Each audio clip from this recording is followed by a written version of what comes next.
All right, welcome back to Problem Solver Politics. I am your host, Cardon with Cody. Killer Cody. That's me. Yeah, we got to find. Hey, you know what? We want some audience interaction right now. Put in the comments below what Cody's nickname should be. He needs a stage name. I think it should be Killer Cody. But if you have any other suggestions, we are all ears or all headphones. We want to hear from you. So what should Cody's nickname be? All right. We're going to continue analyzing the multiple platforms of Andrew Yang and his presidential bid for 2020. And we're going to tackle a pretty deep, both financial and emotional subject that he has decided to fight head on, which is the carbon fee and dividend. Now, what I like about this is it's different than any argument we've heard before. Okay, everybody's heard of cap and trade. Everybody's heard of carbon taxing. Everybody's heard the Republicans hate clean air and clean water and the Democrats are stupid and don't know numbers in business. We've all heard of these, silly caricatures of waste the parties. of time. Yeah, we've all heard these wastes of time, all right? But Andrew Yang proposes something very interesting here that's similar to our previous video about the conservative case for the Freedom Dividend. There's a very strong conservative case for a carbon fee and dividend. Now, I am very careful about what policies of Andrew Yang's I say there is a conservative case for. Because, and all I ask anybody that's retweeting this or anybody that is pulling clips from this video is that you actually quote me in my entirety. That shall not be manipulated into saying I am pro carbon tax or that I am pro dividend. I am pro carbon fee and dividend, assuming that is administered in a transparent way as prescribed as beneficial for all people. And Andrew Yang actually has a very interesting point here where once again he's co-opting conservative think tank speak. Just like the Freedom Dividend and universal basic income is basically co-opting Alaska's oil pipeline dividend, okay? There is a reasonable way in which the population can partner in a public-private partnership with large corporations to reasonably tax carbon emissions, because carbon dioxide is one of the most radiant energy retaining gases in our atmosphere that does indeed cause greenhouse effect. Okay. So there is a way of partnering with businesses that produce a lot of carbon to charge a small fee based upon those carbon units. But instead of that, just going to the federal government so they can waste it on pet projects and all kinds of pork and keeping them all big and fat up in Congress, okay? Instead of just going straight to that bureaucracy, it can be converted into a dividend for the people. And the reason why this is good is because if a carbon tax is initiated, the government's going to get rich and the company's just going to pass along the cost onto the consumer. So what's going to happen? Nothing is combated with climate change.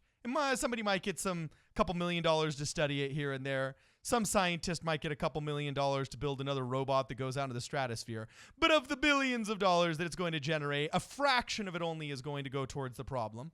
But the rise in prices from the taxation, such as maybe 2 or 3 cents more per gallon in gas, is only going to adversely affect a single mother who has to commute 40 miles every day, whose life is actually impacted by that $20 to $30 increase a week in her fuel consumption.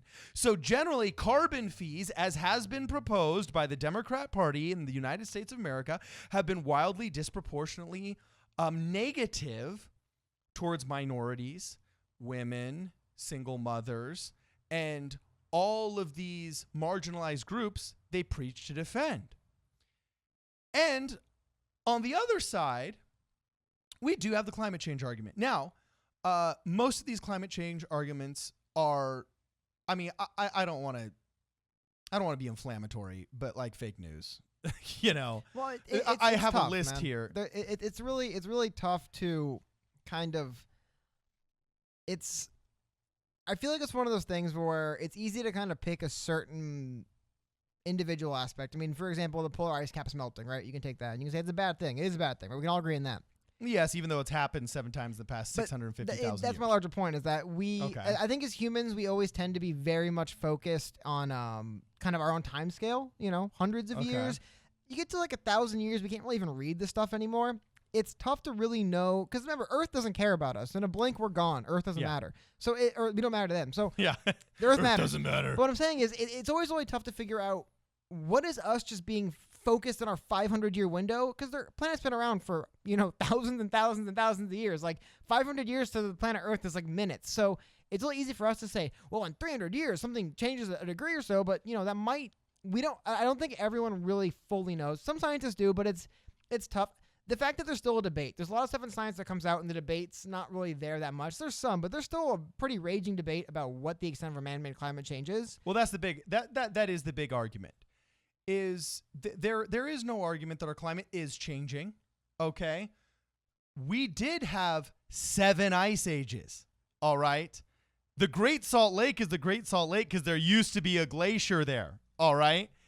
And when that glacier receded 250,000 years ago, back when humans, actually, I don't even know if 250,000 years ago we had Homo sapiens. It might have been, I don't know, Homo erectus or something. Well, just one really quick, though, one last thing in there on the same idea. The Earth has been around for 4.53 billion years. So, like I said, we could say, well, you look at what happened 500 years ago today and there's changes. Okay, that's cool. But what about 3 billion years ago? About 1 billion? I mean, a lot's changed on the planet Earth in the last almost 5 billion years. So It's really tough to really know what the extent of what we've done. Because, like I said, it's really easy to look at humans as like the be-all, end-all, but we're a blip on the radar when it comes to the planet Earth. Yes, we definitely are a blip on the radar, and we can't prescribe from the data we've been able to collect in the past 50 years, millions of years worth of projection, or else we are going to wildly fool ourselves, okay?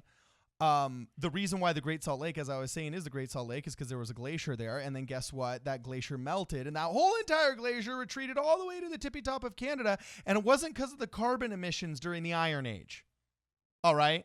It wasn't because of the carbon emissions of cavemen that the globe warmed and gave us global warming. Okay. So I actually have a list, and we don't have the time to go through it right now, but I encourage everybody to Google right now false climate prophecies, and like the top 20 prophecies that have been made by credible scientists about how the world was going to end, mass starvation was going to happen, widespread deaths of some of them prophesied at over 100 million people were going to happen within the past 10 to 12 years. And of course, we can pull this one up just for fun. We have AOC this month having compared climate change to World War II, saying that we're going to be gone in 12 years unless we fight it. And we shouldn't think about economics in the meantime, which only reminds me of Al Gore in An Inconvenient Truth, having said by, I believe it was 2014, that New York would be underwater if we didn't do every economic piece of legislation that he proposed.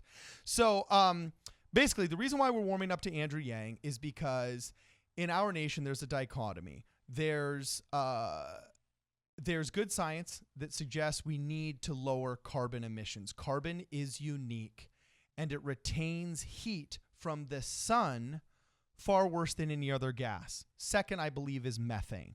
Both are byproducts of burning fossil fuels. So for our own good, we want to reduce methane and carbon emissions, okay? But unfortunately, the party and the organizations that are pushing this far too often are crazy communists who say, unless we communize everything, you don't love Mother Earth, which just makes the Republicans and the conservatives reject it and rebel against it. And then ultimately nothing happens. So right now, Andrew Yang has proposed by co-opting the Conservative Climate Leadership Council, I believe it's called. It's the, hold on, I'm looking it up. It's the Climate Leadership Council. Yes, there we are. By co-opting their idea about a carbon fee and a dividend. So here, Cody, can you read Andrew Yang's proposition for a carbon fee and dividend? Yeah, okay, so Andrew Yang, basically what he is saying in his own words, and again, I always like to just jump right down. There's a lot of stuff on his thing. It's great. Go read through all of it. But in his own words, he says, as president, I will propose a carbon fee and dividend system. that sets an initial carbon tax of $40 a ton, which would increase in regular intervals. Use that tax to fund after administrative fees, 50% of the universal basic income, and 50% projects that are enhancing efficiency of fossil fuels or increasing availability of renewable resources. Create a border carbon adjustment to protect American goods that would charge a fee to import from countries that don't impose a similar carbon fee. Now, this is important, though, because we don't want to be hamstringing our own competitive organizations that pay us and help with our GDP. We don't want to undercut our own companies just because we have higher standards than China does. And that was a big reason why Trump wanted to get out of the Paris Accords, and we had this whole fight a couple of years ago. Of course, I was actually just kind of smiling to myself and thinking, like, that's a very, I feel like I hear a lot of conservatives say word for word, essentially, that we need to protect American goods by, so it's funny bringing climate change into that. And then the last thing is provide a rebate to exports to countries that don't impose a similar carbon fee or some other type of carbon tax. And one other thing I want to jump into, you referenced it earlier, it's the Economist Statement on Carbon Dividends, the largest public statement of economists in history. And they have right here the very, very impressive accolades, the people who have co-signed this. 4 former chairs of the Federal Reserve, 27 Nobel laureate economists, 15 former chairs of the Council of Economic Advisors, and 2 former secretaries of the U.S. Department of Treasury. And when you scroll down and see who these people are, it's not exactly a bunch of, I mean, you look at a guy like Ben Bernanke, former Republican, who's now independent. Alan Greenspan, I believe he's still a Republican. Both these guys, former chairs of the Federal Reserve. I mean, these aren't people that, I mean, as far as I know, neither of those guys are super partisan, but still, these aren't exactly people on the left. These aren't lifelong Democrats. These aren't people. I mean, these are just thinkers, people that are in the world of Federal Reserve, the big economics, macroeconomics. Yeah. They understand this stuff, and a lot of them have signed up. I always like to caution, just because they're smart people with a lot of accolades. Now, here's the reason why they're signing up, though, is because, as I said before, the reason why I like this is because it's a carbon fee and dividend. Instead of just being another fee that makes the government more bloated and more wasteful and more tyrannical and more powerful, it's a carbon fee that goes to the government and then gets transparently divided up in a very populist fashion amongst the citizenry. And it encourages us all to adopt ways that we could reduce carbon emissions because there is a small financial incentive in it for us. And this, I personally think, is a very good idea because just like fund accounting hurts military spending because all these generals have this, oh no, I got to use it or lose it mentality, which encourages wasteful military spending, I wish we would approach the military and say, look, if you find a way of saving $5,000 or $50,000 of your $100,000 budget, then you know what? We're going to split that with you and then put the other half of this to good use in, I don't know, helping out single mothers or helping relieve poverty or so on, or giving it back to the people. Why not? This seems to provide a financial incentive for people to actually do good for Mother Earth and themselves.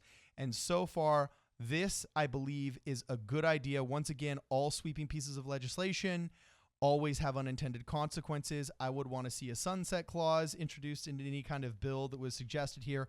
But so far, Andrew Yang is the only person that's talking about a viable way of curbing carbon emissions without socializing our economy or ignoring the problem altogether. And I like it. Any last thoughts, Cody? Just that, and I just want to really quickly touch on this. Andrew Yang is also proposing to automatically sunset old laws. He said as president, he'll veto any bill that includes spending that does not include an automatic sunset period and a clearly defined set of goals with measurable performance indicators, and push for a constitutional amendment calling for an automatic sunset period for laws as they're enacted, which will remove those laws barring congressional evaluation and renewal. So, like I said, we're going to talk more about that on the next podcast. Yeah, he's on the same page with you there, just along the lines of, yeah, a lot of the stuff, we might need it more in the next 40 years than in the next 90. So, keep it then and get rid of it then. Awesome. This is Problem Solver Politics.